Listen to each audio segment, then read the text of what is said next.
We're a little past the top of the hour, so why don't we go ahead and jump in. Welcome everyone to MillerKnoll Design Perspectives, our monthly design series on all things design related. And we have with us for July, we have Jonathan Olivares with New York or with Knoll. And Jonathan, where are you calling from today? Milan. Milan. Okay, perfect. And then we have Salem Swaagh, who's with us. And Salem, you're in Berlin, correct? Yeah. All right. And I'm joining from Chicago, and I saw there was a lot happening in chat. We've got London, Halifax, DC, Franklin, Tennessee. So truly a global design perspectives this month. So the focus of this month's design perspectives is the Knoll design direction. And as you know, MillerKnoll is made up of over a dozen design-driven brands, and each of those brands has design leadership. So Jonathan Olivares is the Senior Vice President of Design for Knoll, and then Salem Swaagh is an external collaborator focused on color and materials. And so I'll start by sharing a little bit of Jonathan and Salem's bios.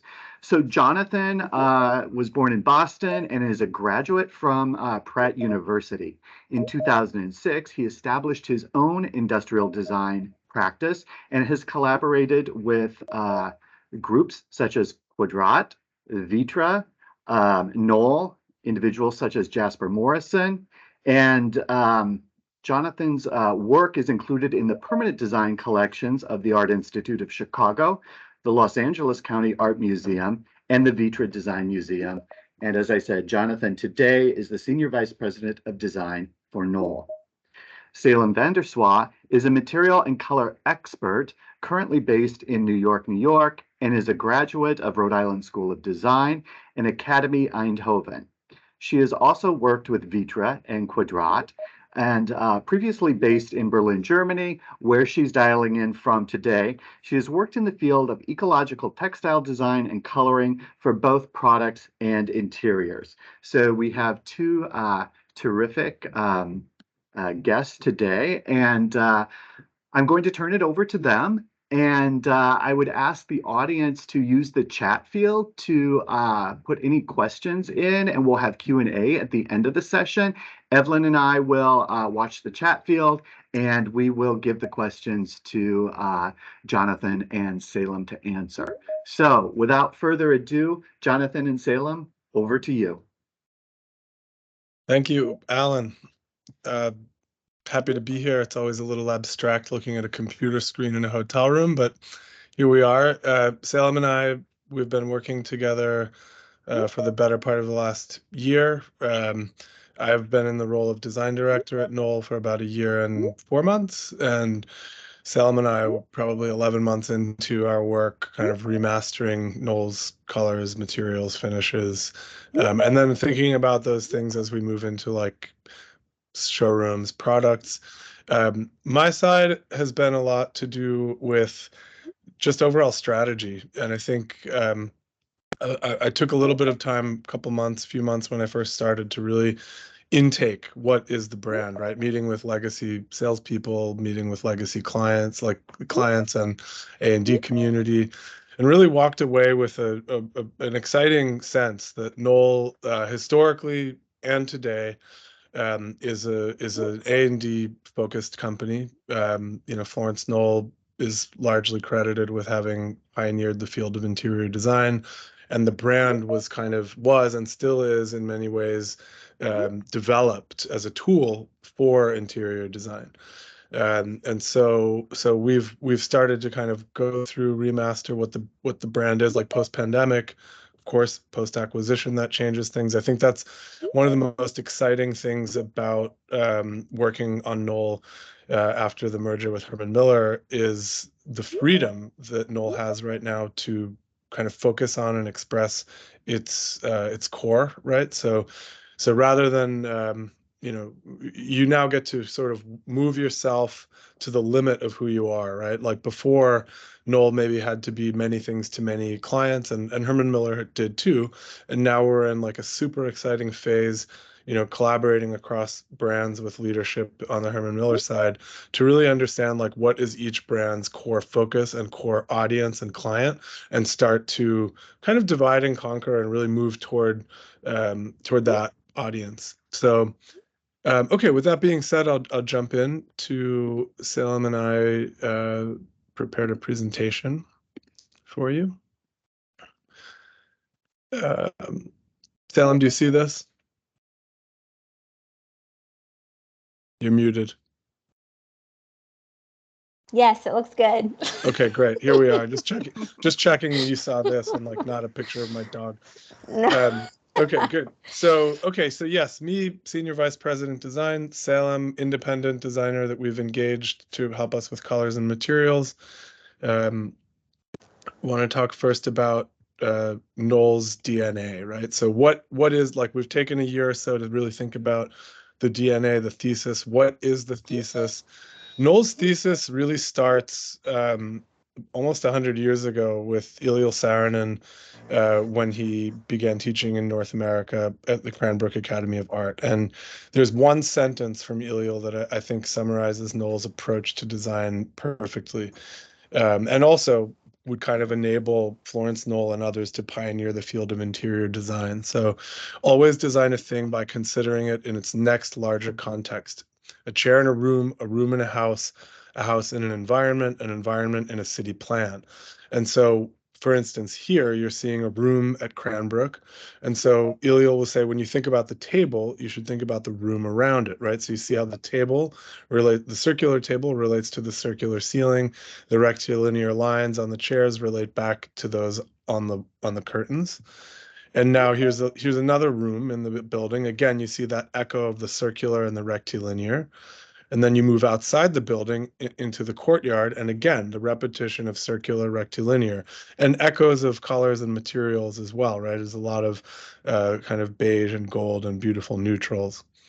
And then you zoom out one step further and you look at the neighborhood and you start to see the circles and rectilinear lines again playing. But then you start to see how the buildings with their triangular roofs relate back to adjacent buildings in that same landscape, right? So everything is always relating to the next bigger thing. And so that means when Knoll works on a chair, it has to think about how that chair is going to relate back to the room, to the workplace, to the home. And even like when Salem and I work on colors and materials, we're thinking, how does that go from the piece of furniture back to the room? Mhm. And so to illustrate that concept, we went through about 60, 70 years of interior design magazine, and we scanned anytime we saw like a really beautiful Knoll job. And so these 8 images you're seeing here are perfect examples of how Knoll works with the A&D community to realize interiors, right? So I always say like Knoll's end product is not actually an individual piece of furniture. It's the total interior that the A&D community is going to make using Knoll's products. So here in these images, you see 8 interiors done over the last 70 years, roughly one from each decade, and you have interiors from SOM, HOK, Gensler, Kevin Roche, and John Dinkeloo. So there's a wide variety of, Charles Feaster on the lower right-hand side. So a lot of these images each one is done by a different design firm, and each designer took Knoll in their own way for their own project, right? And I think that idea that Knoll can be interpreted by a designer so that the end project is the designer's project is really important. And I just want to talk about one quick thing. If you look at the upper right-hand image, those Stevens chairs, great 1970s Knoll chair, the colors on the textiles that were chosen to respond to the spines of the books in this law library. So like all of a sudden the Stevens chair is a vehicle for relating back to the law library itself. And so there you see that Eliel Saarinen idea playing out, and Knoll enabling that with its products, and the colors and materials enabling that as well. So Quickly, I want to talk about another side of Knoll's DNA, which is capturing the architectural zeitgeist, right? So many furniture companies all around the world, work with a variety of designers, but Knoll is probably the only one that has routinely, since its founding, worked with architects to create pieces of furniture that capture the spirit of that architect's buildings, right? So here you have the first in Knoll's collection, Mies van der Rohe, the Barcelona chair next to the Barcelona pavilion. I like to think that Mies is a kind of nonfiction architect, right? Like the materials play themselves. Marble is marble, glass is glass, and in his chair, stainless steel is stainless steel, leather is leather. Next was Eero Saarinen.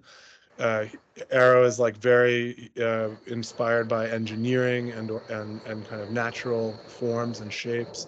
So on the left, you have his TWA terminal, and on the right, we have his tulip chair for Knoll. And you can see the same spirit captured in the chair as you have in the building.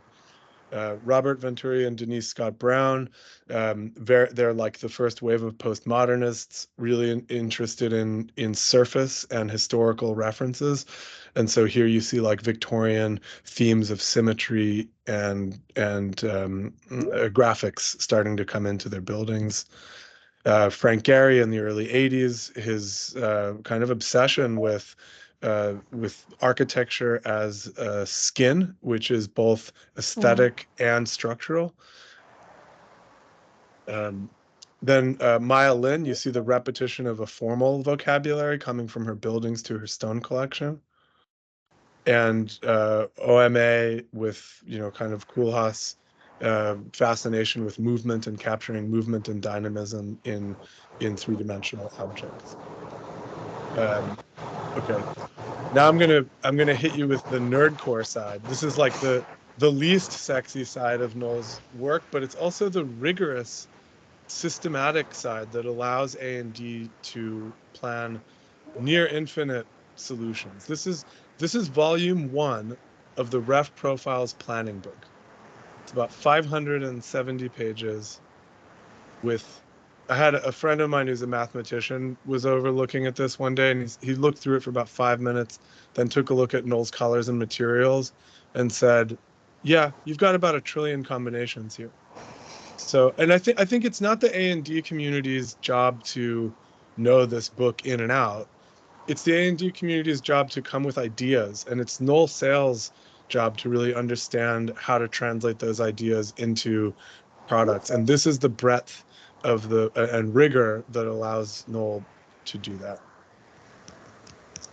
So now maybe I'll hand it over to Salem. Salem, do you want to walk us through? You tell me next slide, and I'll walk us through. Sure. Yeah, so I think building off of what Jonathan was just talking about the context of the furniture in the building in the city, the color material library has to reflect that. And I think for a long time, a lot of companies use color as sort of an afterthought, as a trend mover. We both find that unfortunate, because when you sell someone a trend, it means that you're also selling them something that's going to be out of trend at some point. So our ambition is to build what's classic and what's responsive and what's contextual. And I think that the color material library has to do that as much as the formal language does. So what we've built, and adding on to that, when I came on, and I think the biggest comment from the Knoll folks was Knoll gets color, Knoll's about color. And I completely agree with that. I think when you look back at examples from Florence Knoll showrooms and past things, it is about color. But when it becomes too saturated and you can't distinct anymore, it becomes overwhelming. So what we've done is we've started to pare back and look at richness of texture rather than contrast of color.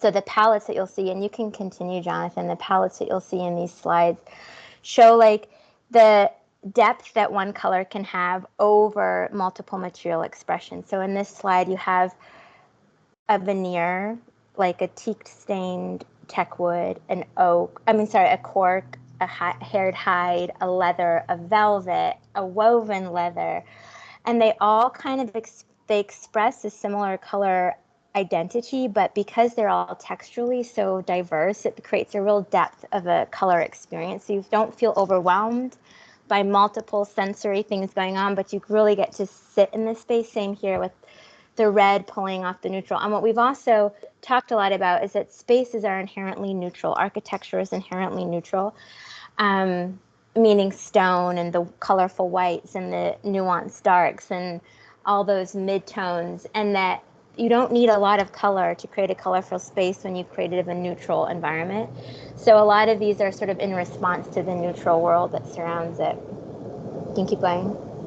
Yeah, lovely leathers, lovely marbles. So the red, like all the nuance in a red marble that leads into the red leather that vibrates into this really beautiful matte linoleum, and then back to a neutral warm gray marble. Same here with the yellow-haired hide and the Knoll textile identity, and then even that it's like laminate up in that corner, but it looks really great. Wood grain laminate, low-end product. And same here, where you can pull sort of a palette together that dives off of, that responds to all the material that's around it. And I think, yeah. So so it just Salome made me think of like when we've in some ways we feel like we always say like we've been feeling like we're taking Knoll for a test drive, right? Like Knoll is this incredible resource, and when I asked Salem like, can you do an edit of the existing, because we haven't even started to work on new colors and materials really. We've been working with the existing portfolio. And so in the way you saw in those like 8 images where A&D took it in so many different directions, I asked Salem, like, can we work together to test drive this and take it in a direction that we think is interesting? And if we do that, and we can do that in a very compelling way, others in the A&D community will see that, and we'll leave them plenty of room for imagination, but they'll see it and move with it in their way. Yeah, totally. And here, you can have blue, but you don't need much of it to experience a blue space. And I think we'll show slides later that articulate that better contextually. But I think what happens is you start to really appreciate the texture, so that the texture of the hide, the texture of the wood, the veins in the marble start to have a voice that they didn't before. This is an overview of. Actually, these palettes were built off of the Chicago showroom, but there's sort of the starting point of Knoll in general, like how diverse can you make it texturally and still feel really elegant and really chic and really high-end, both for like studio implications and office implications. Yeah, and we always say like the furniture is kind of like a vehicle for all of this, right? Yeah. Like, cool. Yeah, 100%. Yeah. So we want to also show you a little bit like how this philosophy, like, so we've now talked about like what's the Knoll DNA, right? It's the connection to the larger context, right? So the chair is relating to the table relates to the room relates to the building. And then we talked about the kind of capturing the architectural zeitgeist through unique pieces. And then we looked at like a broad systems approach, right? So and then multiply the systems and the classic, the kind of individual pieces of furniture against the material library. And now you're really doing that relational design, right? Like now I can relate this furniture to the building, to the project. So now, again, like in the spirit of taking Knoll for a test drive, we want to show you some of the environments that we have worked on over the last year, basically. So the first, some of you may have been to Chicago for Design Days. Some of you may have not. Maybe you did go. And anyway, we thought we would take you for our own personal tour, and we'll just kind of we'll just talk over each other sometimes. So what do you? What I would point out here is this was sort of the view you get when you exit the elevator in the Chicago showroom. But what we wanted to show here, so one thing we didn't mention, but I think we've inferred, is that we're kind of dialing it back to emphasis on primary colors. I think that's something Florence Knoll did really beautifully, and it still feels really modern. And so what we've done with this showroom is made it a colorful space by using as few colors as we we humanly possibly could. And this, And also, you get, yeah, go ahead. oh no, I was gonna say, and also really thinking about planning, right? So this Yeah. is the first thing you see when you come off the elevator, and it's really thinking about like, why are people coming back to work today? They're coming for community, culture, conviviality, and so they're coming to see their colleagues, but they're coming to also understand like, who do I work for? What am I doing? And so this welcome lobby, we looked at it as a kind of, we called it like the light lounge, and it's really like a place where for hospitality, conviviality, you come in, you have a coffee, you see your colleagues, but it's also the place where we express what is what is the company, right? So in this case, the company is Knoll. So when you walk in, you immediately see the Harry Bertoia sculpture, Salem's work on primary and secondary colors, and then lots of white space for imagination, right? So the A&D can dream.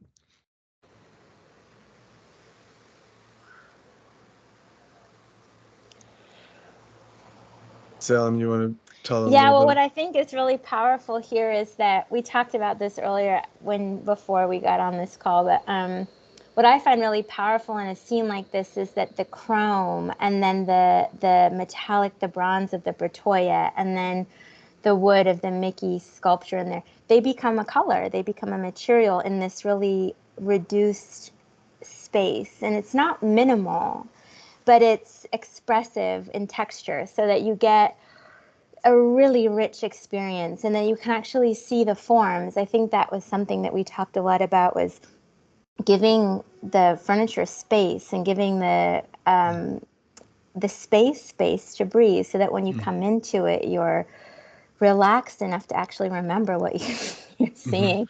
I think. Yeah.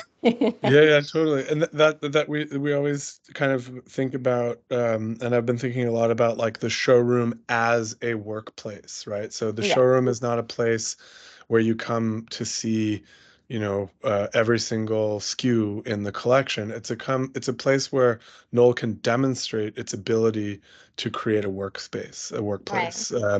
And so this is a functioning workspace. And so you have a lounge, you have a cafe, you have workshop spaces, you can host clients, Yeah. and all the while you're seeing this palette playing out. Yeah. And Yeah. one thing like the work that Salem has done isn't super apparent from, I mean, from 20 feet away you can tell something's going on, but that's not the way you experience a space. That's the way you Mm. experience a photograph.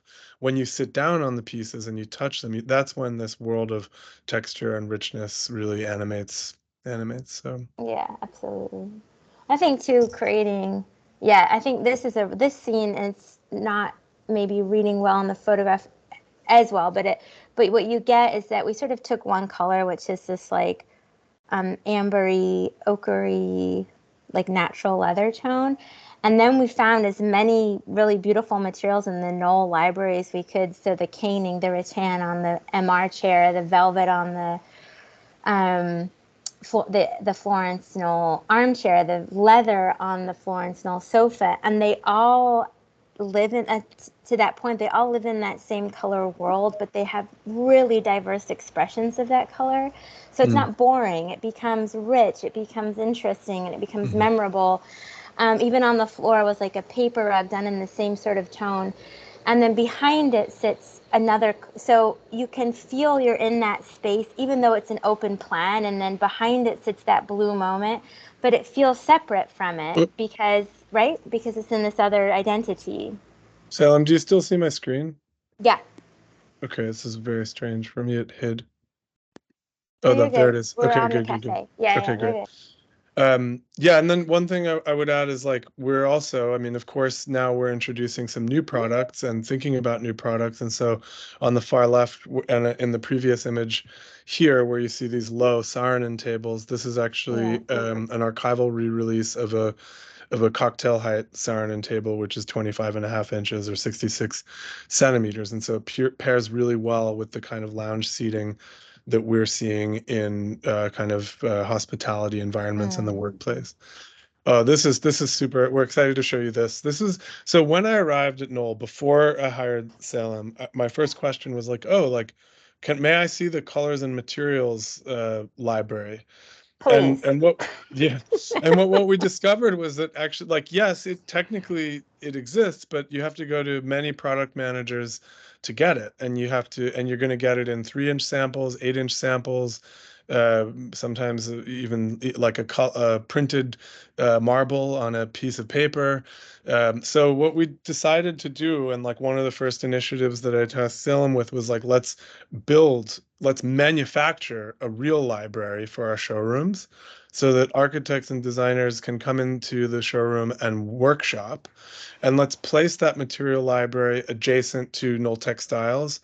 Let's create a real workshop environment where we can also visualize what we're doing. And then by visualizing what we're doing, we've noticed, like, oh, our veneers are a little bit or a lot bit outdated. Like, maybe we should redo the veneers. So, Yeah. I think it's been helpful for us as like almost like CMF therapy to like Yeah. get all these materials out and see it all. And so, yeah, this is another project. Yeah, I love this image. I think this whole installation is so powerful because honestly, Knoll has one of the nicest, as far as like the work I've done for other companies, Knoll has by far the nicest CMF catalog that I've seen. And I think, that richness of the marble and then these metallic, these plated finishes and the paints, it's all so rich. But when it's all piecemeal, you don't see it, you don't get it.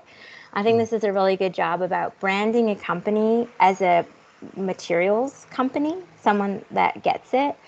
And winning projects that way, like winning work via your material library, I think is a really powerful position to sit in. And it'll only get better as we, to Jonathan's point, as we update the veneers, as we bring in new paint moments and new product, it'll only get better and it'll only get more powerful. But the bones of it are really strong and really deep and nuanced, and it's up to the community, the design community, to kind of take it how it wants.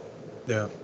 And so now, like, maybe I'll lead a little bit this side of the conversation. Good. So I think that everything that Salem just said, now you start to multiply that against what we would like to do is innovative planning ideas for the contemporary workplace, right? So on my side, I'm thinking a lot about like, how is the workplace changed, post-pandemic, but also technologically? Like, what do we expect out of it? What are the challenges that the A&D and their clients are facing?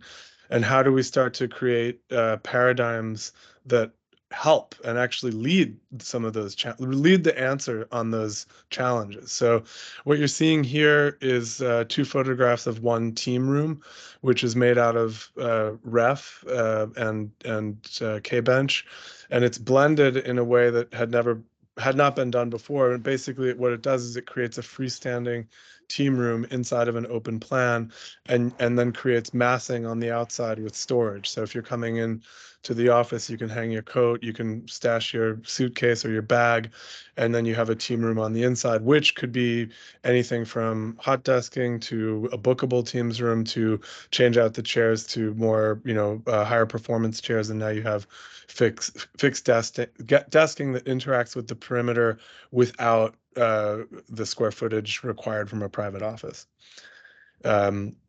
On the ground floor design days, we showed a new bench, which is done by Antenna, and it relates back to the Antenna desk system. So you can see the desk kind of in the background and the bench in the foreground, and they use the same leg, and both are powered, right? So you can plug in when you sit down to send your email in the lobby. And again, they plan back to each other, so there's consistency in dimensions, consistency in aesthetic and finishes. Again, here, like just showing like this is maybe another moment of colors and materials, but this is where like the Knoll classics help round out, and contemporary pieces we're working on help round out moments of intimacy and moments of gathering. We're looking at one I took upon myself, like, people talk about the need to have privacy when they return to the office. And I remember seeing this like funny image in the New York Times of like a a paste up collage of like sofas crammed inside of cubicles and how people like want privacy again, but of course the cubicle has fallen short and failed in the past. So we've taken a big step to look at boundary again and look at horizontal and vertical partitions as vehicles for beautiful colors and materials, but also as delineating and creating a kind of rhythm and a layering of spaces as you move through them. And so Design Days was a lot about that as well. This, for example, is just that, right? It's creating a hot desk where there hadn't been one before. Like if you wanted to hot desk with a Knoll work platform, you could do it, but it would be like a conventional 4-pack that made it look like a team had been laid off. So, rather than that, we do a very like minimal, quiet, but also architecturally massed hot desking that contributes to the space, right, without taking up too much room. Looking at traditional products like dividend ref and blending it with dividends, which hadn't been done. So this is like we imagine this is like a admin or a junior partner's office in a law firm, right? And you have a perch where maybe the senior partners can perch and have a quick informal conversation. And again, like the tonal richness and Salem's work on CMF, like as you kind of flip through these different scenarios, you see that amazing ability to go all across the gamut of colors and the spectrum of colors. Yeah, so I think second to last up, we have two last things to show you. This is Knoll's presentation at the Salone del Mobile in Milan, which it's the world's largest, highest attendance design event in Milan, in the world, and it takes place in Milan. Knoll traditionally for the last decade has had a pavilion or a booth inside of the fair ground, where many of the competitors in the kind of design community comes to exhibit and sell furniture. And this is a totally new expression of the brand. We decided to, like, I thought it was important, like, let's not make a booth, okay? Like, we don't need another booth. A booth implies you have to redo it every year. When a company reuses their booth 2 or 3 years in a row, everybody thinks, oh, they must not be doing so well, right? But at the same time, this environment can be so wasteful, right? Like the week before, the whole place smells like Bondo and spray paint, and the week after, you just see the dump trucks taking people's booths away. So when I hired Kirsten Gears and David Van Severen, Brussels-based architects, and my brief to them was, don't make a booth, make a house and build it out of house grade materials that we can reuse for as many years as we stay at the fair, and on top of that, make it 100% recyclable and out of a high degree of recycled materials. So and then we inserted like desert gardens. We gave away maybe a quarter of the square footage to these desert gardens that create, beauty and talk about nature and connection to nature, and talk about outdoors and living in proximity to the outdoors. And so the floor is made out of a recycled terrazzo with reclaimed concrete from the building industry. The walls and columns are all aluminum and can be fully recycled. And then it creates a really beautiful environment where you can again, like don't make a showroom, like make a house. So here we can put sofas and a table and a credenza in the kind of context where you would see them in a home. And maybe I should also underscore, like, Design Days in Chicago is really centered around the workplace for Knoll, and Salone del Mobile in Milan is really centered around Knoll's business in the home. And so hence the house. And yeah, I think we succeeded to create like a kind of environment that talks about architecture and talks about the contemporary zeitgeist of architecture, while also acknowledging the past. And like, you hear echoes of Craig Elwood and Pierre Koenig and the kind of Palm Springs modernism in these spaces as well. So the last project we want to show you is the first new product that was launched under my time at Knoll, and I thought, I mean, it takes a long time to develop a new product from scratch, and believe me, we have plenty of those in the pipeline that we won't tell you about today, so that we can keep you on your toes.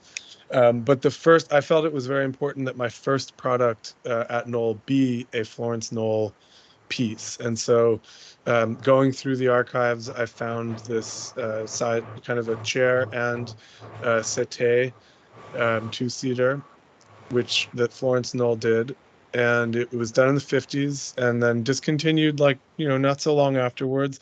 But what I thought was interesting about it is that to me, this does not feel like this feels contemporary to me.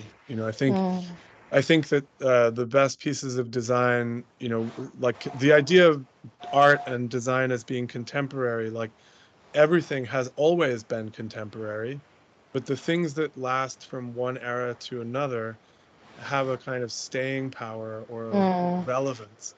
And so, like, we look at this today as people are coming back to the workplace is becoming softer, budgets are tight, and you need to be able to move quickly. And so this is as far as Knoll goes, a relatively economical piece. And then again, back to everything Salem and I have been talking about, it's like the total vehicle for Knoll's CMF. Such a nice, yeah, it's so nice to upholster this one.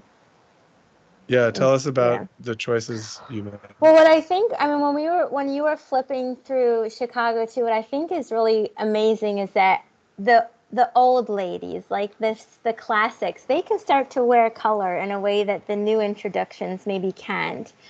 And because they've been around a while, so like you can start to experiment with them more than like, so when we show the new antenna bench, we did it in these lovely neutrals, or the updated feaster, but the Wasili was in yellow, because like you've seen it before and all the other things, so what haven't you seen it in? And I really like that idea of, like, as they get older, the more color they can wear. And I think it's true about this product. Like, she's been around and she's not new, but she can wear like something really lovely. And there's what's that fabric there, that black and white, go back, that black and white one, it's Prestini from Knoll Textile. And the relationship with Knoll Textile is really great, because it came up at the same time that Knoll did Florence. Knoll started it because she couldn't find fabric that she wanted, so she made Knoll Textile. And that relationship's really great because they do sell, obviously, to other, companies, but they know for Knoll what forms their textile is going to go on and how it needs to preform. And this one in the back there, Prestini, is lovely because it's like just a little bit of pattern, just a little bit of texture. It's like it sits in this this moment between being a solid and being a texture. And I think something like this, like, we looked at this form as really being a blank canvas, a white canvas, and how do you dress it up? And yeah, I think these photos show it well. This corduroy Cato, which is that white textile in the last frame. That one in the bottom is like a 1960s, late 50s, early 60s textile, been around for a long time, and it looks at home. They all feel like they look at home. They look comfortable in what they're wearing. And I think with the CMF conversation, it needs to start at the beginning. If you bring it in at the end, it feels decorative. And if you talk about it from the beginning, it feels formative. And I think with Knoll materials, it's formative. It starts from the beginning. It is part of the foundation of the product. So you imagine, okay, I'm going to reintroduce this piece. I'm going to bring it back. And what does it need to wear so that it feels like it feels like it's always been, it's never been gone. And I think that conversation has been wonderful on this piece, because it's easy to upholster. It looks great in lots of things. Yeah. Totally. So, I think we will have time for questions. So I think maybe we get into those, and thank you for listening thus far. Yeah, absolutely. So thank you, Jonathan. Thank you, Salem, for the presentation. It's really terrific. couple questions that we've got in the Q&A. By the way, there are a lot of really positive comments in general. The one question, and I think this is a really good one, was how do you decide, this is for you, Jonathan, what artwork goes into showrooms like Chicago? So there was the Jonathan Mickey.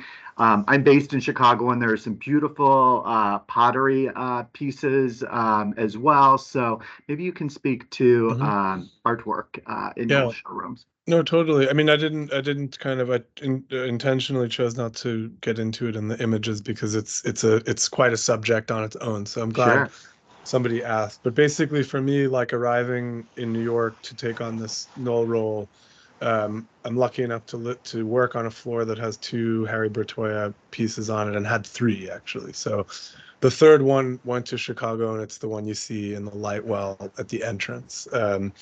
And this kind of living with these pieces, I mean, I personally, like, I've always been very close to the art world. Partners in life and romance have been in the art world, and I've done interiors for art galleries, and a lot of my friends are artists. So it's contemporary art, something it's very native to me, and so, you know, getting to live with these pieces was really amazing. But then somehow, like, you felt, well, what else is there, right? Like, what about today? Like, what about now? And so immediately, like, one artist designer that came to mind was Jonathan Mickey, because there's so many parallels between his trajectory and Harry Bertoia's trajectory, right? So Harry Bertoia was a sculptor and a designer and studied at Cranbrook and was connected to, you know, the kind of avant-garde of architecture and design.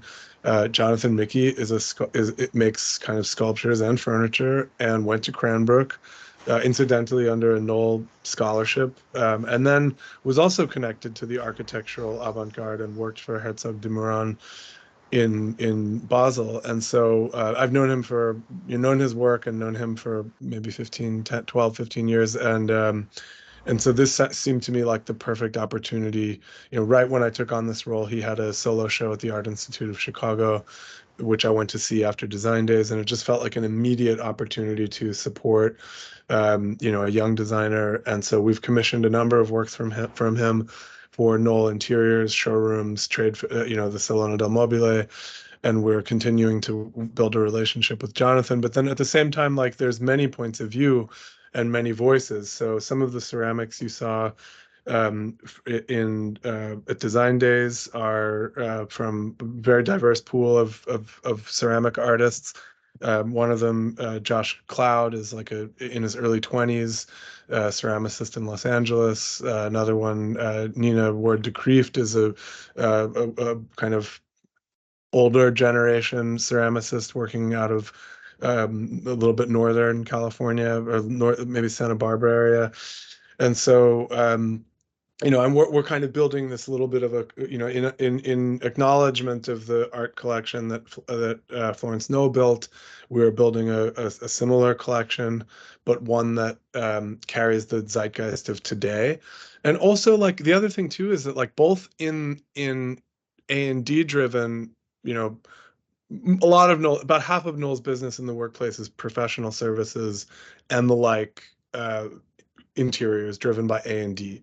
And then on the home side, it's a lot of A&D driven, some direct to consumer, of course, but the clients that buy Knoll for the home, and usually have some degree of an art collection, and the clients who buy Knoll in the pro services side also usually have some degree of an art collection. So, and sometimes those are the same client, just at home and at the office. So for us, it was very important to, like, support this, go back to it, build it, and also as a form of communication and dialogue with Knoll's clients.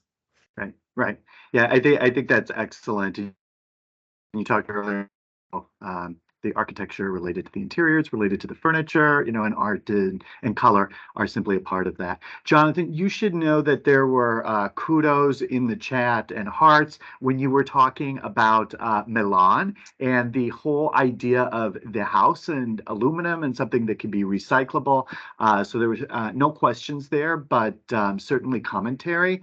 Here's a question here. I wanted to ask about the material library that was referenced. As a Knoll independent retailer based in the United States, will we be given access to this in the future?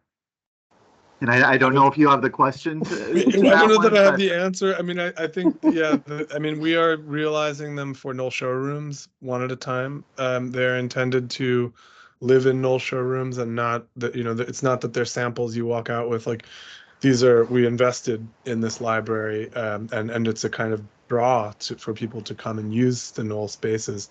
I would encourage you, as these start to roll out, to bring your clients to the showrooms, and use the showrooms as a tool, because ultimately I think that's what showrooms are. They're a place to host, they're a place for dialogue about culture, interiors, design, the workplace. So yeah, I think that's all I can say for now, but I mean, depending on the success of how this goes, it may or may not be something that can be accessible, for others to have in their spaces. So.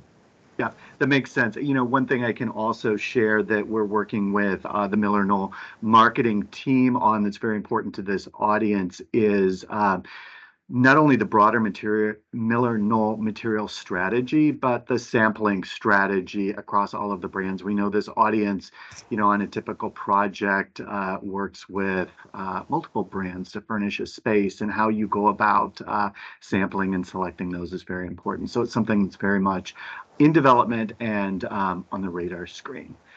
Let's see. Here's a question. How would Knoll make a difference in the MillerKnoll group in regards to style, design, and type of furniture? So if I understand the question correctly, MillerKnoll is made up of a collective of design brands, and perhaps Sergio is asking, what's unique about Knoll? Yeah. I mean, I think it really goes back to the three things we've discussed, right? So on the one hand, Knoll's pieces are mostly conceived from the start.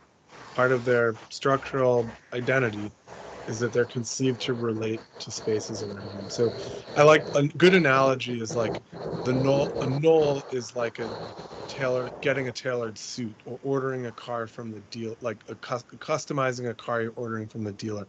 There are choices involved, and lots of choices, and beautiful choices, but it's really in most cases on the client, the A&D side, to say like, well, what are those materials? What are those colors? And to use that capability that is more expansive than at other brands. The other side I would say is like that connection back to the architectural zeitgeist, right? So Knoll really follows the avant-garde in architecture for individual pieces, more than any other brand, I could say, because Mies van der Rohe to Maya Lin to Frank Gehry to Robert and Denise Scott Brown, or rather Robert Venturi, Denise Scott Brown. Like at every era, there has always been a one or two visionary architects making furniture for the Knoll brand, and I think that results in like a different kind of aesthetic. And back in the '60s, they called it a Knoll look, right?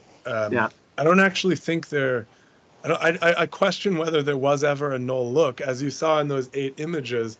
Like it's more about how it can be interpreted, right? So absolutely, it's less about how it looks and more about how it works. It works differently. 100%.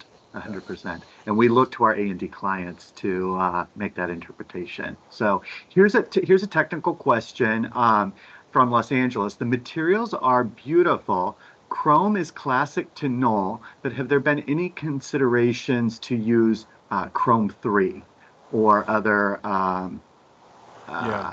materials that are?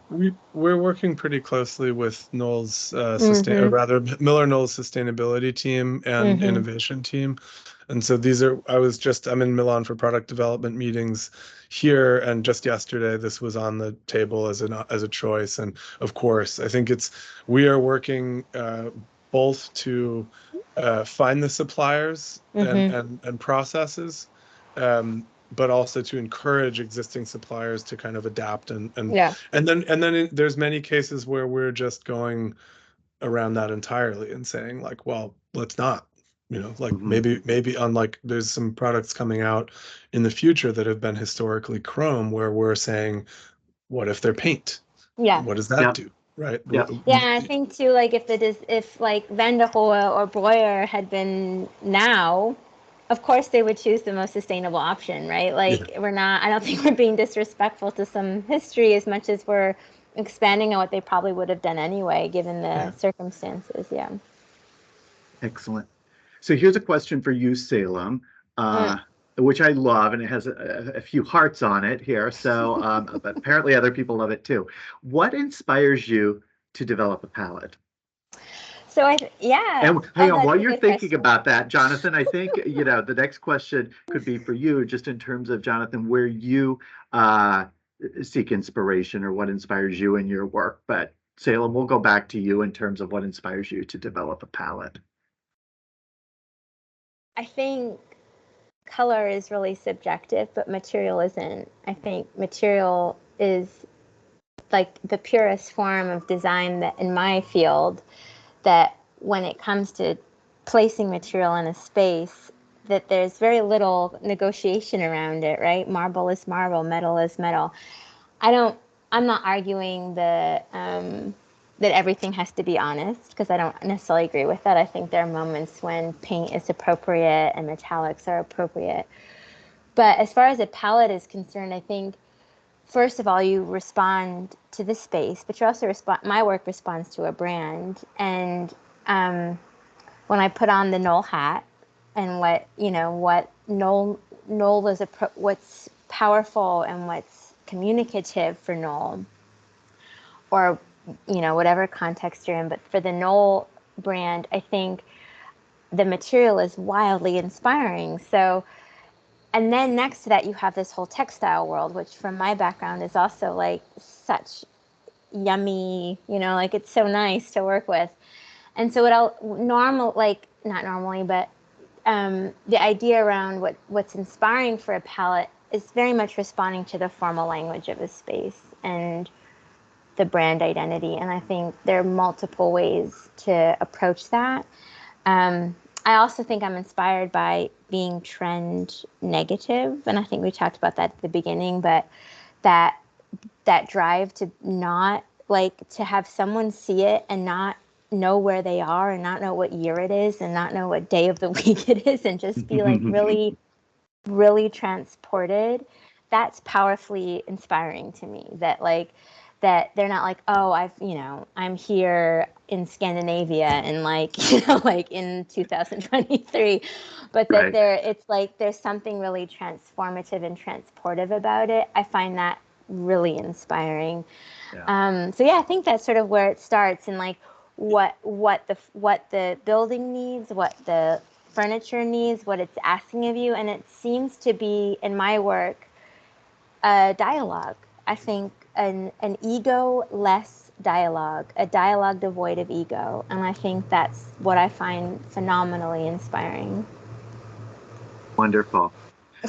Wonderful. Jonathan, what inspires you?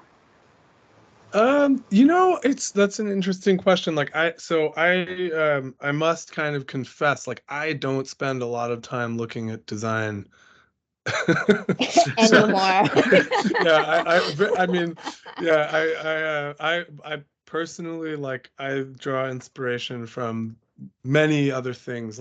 Recently I've been collecting on eBay vintage color catalogs that Porsche would issue every year for their models, and I collected from 1975 to roughly 95, 96. And I'll spend days just looking through those colors, right? And I'm just wow, amazing. The green and the red and the blues, right. and then on the other hand, I'm deep. I mean, a project I started years ago that is still quite active and opens in October as an exhibition about the history of the skateboard and how it evolved from a plank of wood with roller skate wheels to a sophisticated piece of Olympic game equipment, right? So how does that design evolve over time? I also spend a lot of time visiting architecture and looking at contemporary art. So inspiration, it's like hard to name it like that. I think these are just Sure. the things I look at, and then getting inspired on projects is really just about like giving yourself the time and space to dream and to not have anything to do, so that dots start connecting in your head, right? So. Sure. Well, there's a final question here. I think it's a good note to end on because it's forward-looking. And you showed us today the space in Milan. You showed us the space in Chicago. I know there's something under development in Dallas and future spaces, right? So Rebecca's asking, or she's referencing the comment about the chair being thought about within the context of a room, a building, a neighborhood. And then ask, what can we expect Knoll spaces to be like, or how might they show up differently across the world? Mm-hmm. Yeah, it's a great question. I mean, so one of the things, and I'm excited to show more as time goes on, but like if you look at what we did in Chicago is totally a response to what's around in Chicago. So the building is a brick and concrete building, and we inherited a beautiful set of marble walls. Knoll, Salem, what is that? Knoll marble. Oh, this the red one, The red one. yeah. Yeah. So beautiful Knoll The red marble on one. the walls. Yeah. And so what we did in the space, it was really like, not just in terms of planning, but also in terms of color and material, really both a response to what that space is. Jonathan Mickey, Chicago-based artist, and so. And most of the ceramic artists we worked with are North American, right? So now if you go to Milan, like we worked with a Belgian-based architecture practice and collaborators of theirs who are landscape architects and lighting designers, right? So we don't kind of take a stamp approach and just stamp it all over the place. We sort of develop it as we go with design partners who are sensitive to the local environment. So we're starting, yes, we've done Dallas. Dallas, from a color material point of view, is all about responding to the trees that are very visible from both sides of the showroom. And so we thought, like, well, you're never going to fight green, so you might as well embrace it, right? If you can't beat it, join it. So the whole showroom is a response to this green landscape. And then in London, we're just getting started now on a new Knoll and MillerKnoll showroom in London. Knoll has a side of it, and we are working with some European artists and designers to think about what that space might be. So, yeah. Super. Well, thank you, Jonathan, and thank you, Salem. Appreciate you joining us at whatever time it is in Milan and Berlin. I hope that we have conveyed to our A&D clients that the design direction of Knoll is in very good hands, and there will be many exciting things to look forward to in the future from Knoll. So thank you for sharing with us. Thank you to all of our guests who dialed in today, and we look forward to seeing you in August 29th. So look for the invitation to the August Design Perspectives, and we will see you all soon. Thank you, everyone. Thank you, Alan. Bye. Thank you. Bye-bye. Bye. Thank you, Alan.